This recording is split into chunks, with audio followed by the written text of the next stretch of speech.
एक बार देवराज इंद्र की सभा स्वर्ग में लगी हुई थी।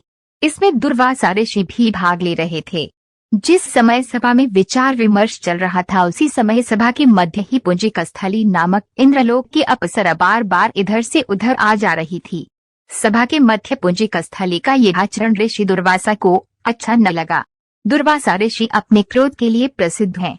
उन्होंने पुंजिक स्थली को कई बार टोक कर ऐसा करने से मना किया, लेकिन वह अनसुना कर वैसा ही करती रही। तो दुर्वासा ऋषि ने कहा, तुझे देव सभा की मर्यादा का ज्ञान नहीं।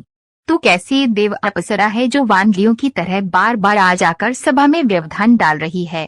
जा, अपनी इस आदत के कारण तू वानरी हो जा। दुर्वासा ऋषि का शाप सुनकर पुंजिक स्थली सन्न रह गई। अपने आचरण का ये परिणाम वे यह सोच भी नहीं सकती थी, पर अब क्या हो सकता था। भूल हो चुकी थी, उसके कारण वह शापग्रस्त भी हो गई। उसने हाथ जोड़कर अनुनय विनय कर कहा, ऋषिवर, अपनी मूर्खता के कारण ये भूल मैं अनजाने में करती रही और आपकी वर्जना पर भी ध्यान न दिया। सभा में व्यवधान डालने का मेरा कोई उद्देश्य न था।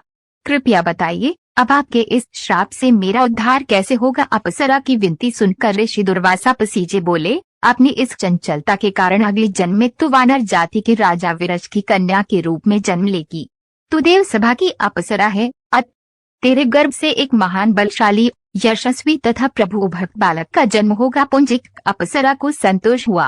पुनर्जन्म में वानर राज विरज की कन्या के रूप में उसका जन्म हुआ। उसका नाम अंजना रखा गया। विवाह योग्य होने पर इसका विवाह वानर राज केसरी से हुआ। अंजना केसरी के साथ सुखपूर्वक प्रभास तीर्थ में रहने लगी। इस क्षेत्र में बहुत शांति थी तथा बहुत से ऋषि आश्रम बनाकर यज्ञ आदि करते रहते थे।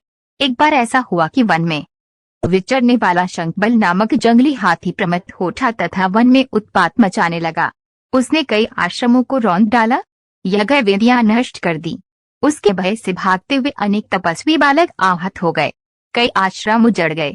कई ऋषि भय के कारण आश्रम छोड़कर चले गए। केसरी को जब शंखबल नामक हाथी के इस उत्पात का पता लगा तो वे आश्रम तथा आश्रम वासियों की रक्षा के लिए तत्काल वहां आए और शंखबल को बड़ी कुशलता से घेरकर उसके दोनों दांतों को पकड़कर उखाड़ दिया। पीड़ा से चिंघाड़ता हुआ वह हाथी वहीं धराशायी हो गया और मर गया।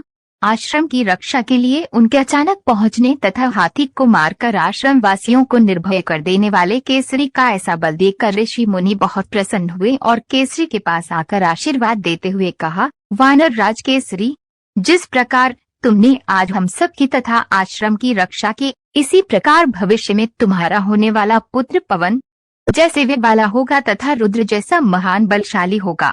तुम्हारे बल तेज के साथ साथ उसमें पवन तथा रुद्र का तेज भी व्याप्त रहेगा। केसरी ने कहा, ऋषिवरो, मैंने तो बिना किसी कामना के प्रमत्त हाथी को, जो किसी प्रकार वश में नहीं आ रहा था, मारकर आपके इस यज्ञ भूमि को निर्भय किया है।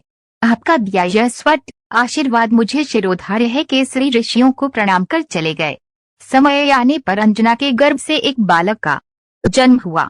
उसमें अपने बाल्यकाल से ही ऋषियों द्वारा दिए आशीर्वाद का तेज झलकने लगा। आश्रमों में वह पवन वेग की तरह जहां तहां पहुंच जाता। आश्रमों में विघ्न डालने वाले वन्य जीवों तथा दुष्ट व्यक्तियों को अपने अपार बल से खदेड़ देता। अपने इस पराक्रम से वह मदमत हो जाता तथा अपने साथियों के साथ वह आश्रमों में क्रीड़ा करने लगता। उसको खेलने से कोई रोकता तो वह उसको भी तंग करने लगता।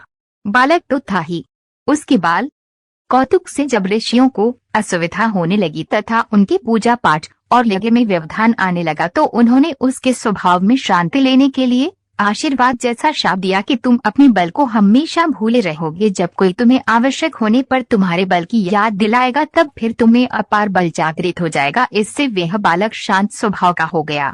केसरी नंदन ये बालक आगे चलकर हनुमान नाम से प्रसिद्ध हुआ।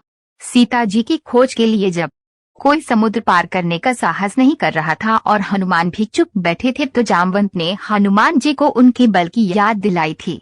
तब उन्होंने समुद्र पार कर सीता की खोज की।